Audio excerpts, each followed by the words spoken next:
on était devant la pyramide Chichen Itza et ma femme, elle me dit « Tiens, je te donne le défi de danser là devant tout le monde. » C'est genre la terreur absolue. Tout être humain a peur. Ce qui fait la différence, c'est...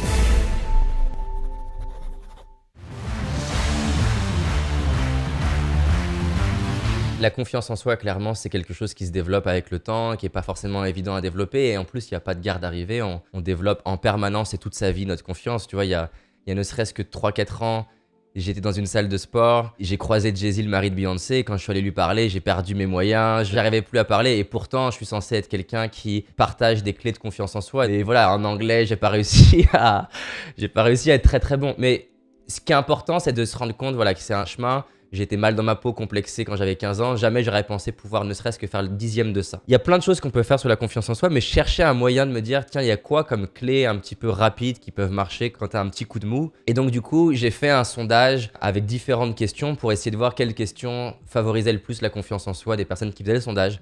Et je me suis rendu compte qu'il y avait une question qui aidait beaucoup les personnes, c'est prends le temps de te rappeler 3 choses qui t'ont semblé compliquées, difficiles, voire même impossibles, que tu as réussi à réaliser, que tu as réussi à dépasser. Que ce soit un problème que tu as vécu dans le passé ou que ce soit un rêve que tu avais qui te semblait complètement impossible. Je voudrais que tu prennes le temps de fermer les yeux, de retrouver le moment où tu te disais que c'était impossible, la sensation que tu avais et le moment où tu as réussi à le faire.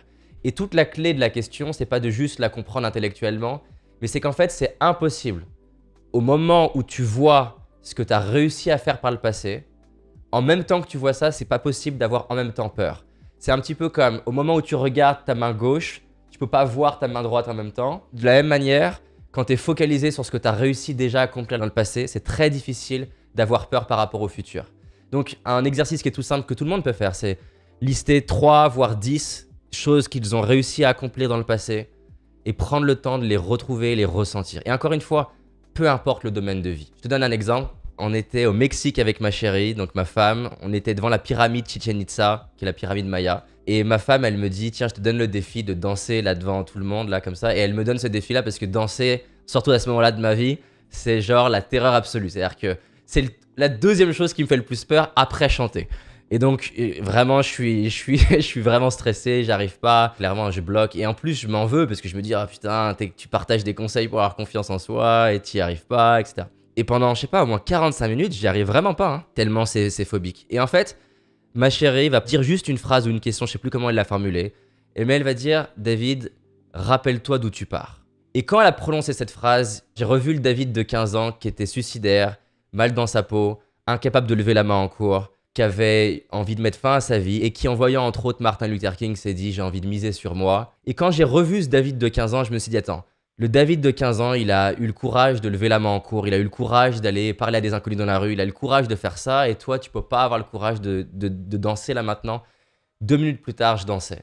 Parce que je me suis rappelé de ce qu'il y avait à l'intérieur de moi. Et ce qui est important là-dedans, c'est de comprendre, on a trop tendance à dire « il y a des gens confiants et il y a des gens pas confiants ». En fait, c'est pas vrai. Pour aujourd'hui accompagner des gens qui ont des chiffres d'affaires à plusieurs dizaines de millions d'euros de chiffre d'affaires ou des champions olympiques qui ont des médailles, tout être humain a peur. Ce qui fait la différence, c'est pas est-ce que tu es peureux ou confiant. Tout être humain est confiant et peureux.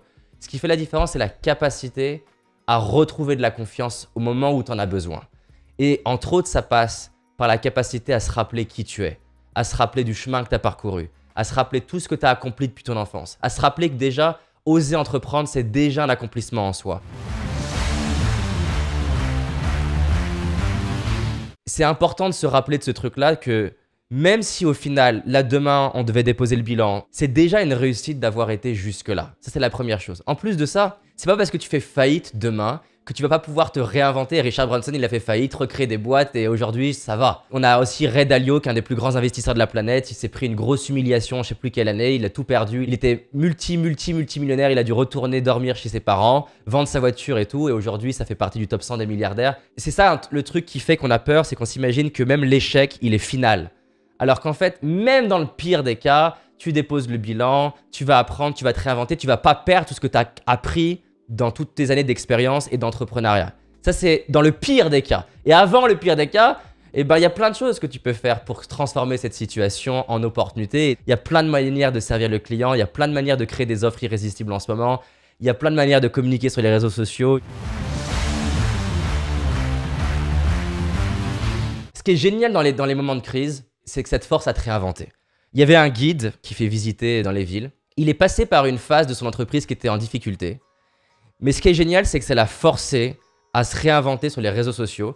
Il n'avait jamais réalisé qu'il avait un talent de dingue pour raconter les histoires. En fait, il le faisait dans son métier. Et du coup, il a commencé simplement à filmer ses présentations et les mettre sur YouTube. Et les gens, en fait, de la planète ont commencé à adorer entendre son storytelling.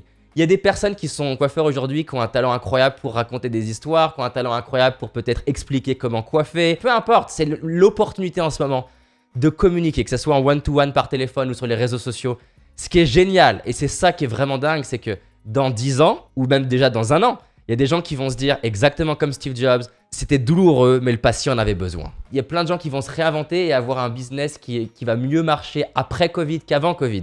Par exemple, le fondateur de Netflix, en 2008 ou 2000, je sais plus laquelle, grosse difficulté, ils ont licencié 40% de leurs salariés, il avait vraiment peur qu'il aille faire faillite. Au final, suite à ça, il s'est rendu compte qu'il avait peur qu'il n'y ait plus de motivation en licenciant la moitié des personnes, mais ça a créé une énergie de dingue dans les équipes et Netflix s'est mis à exploser dans les années qui ont suivi cette crise. Il y a tellement d'opportunités. Et ce qui est sûr, c'est que si je me concentre sur « je vais pas y arriver, je vais pas y arriver », je vais pas être créatif. Et le peu qui vont être créatifs vont en ressortir x2, x3 par rapport à avant.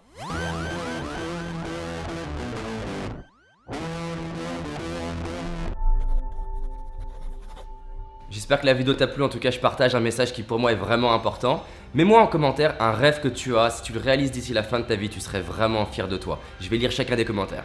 Et si le sujet de la motivation t'intéresse, tu vois pendant des années, moi j'ai eu des difficultés à trouver de l'énergie et à être motivé. Ma mère disait, t'es léthargique. Et j'ai découvert un principe qui m'a beaucoup aidé, je l'ai appelé depuis la motivation induite. J'ai créé un guide qui s'appelle le guide pratique de la motivation induite. Voilà, ça a aidé déjà des centaines de personnes. Si ça t'intéresse, tu cliques juste sur le bouton qui apparaît, je te l'envoie gratuitement. Vraiment, ça va t'aider et ça change encore une fois la vie de dizaines de personnes. En attendant, je te dis à très vite et surtout rappelle-toi, cette année, c'est notre année.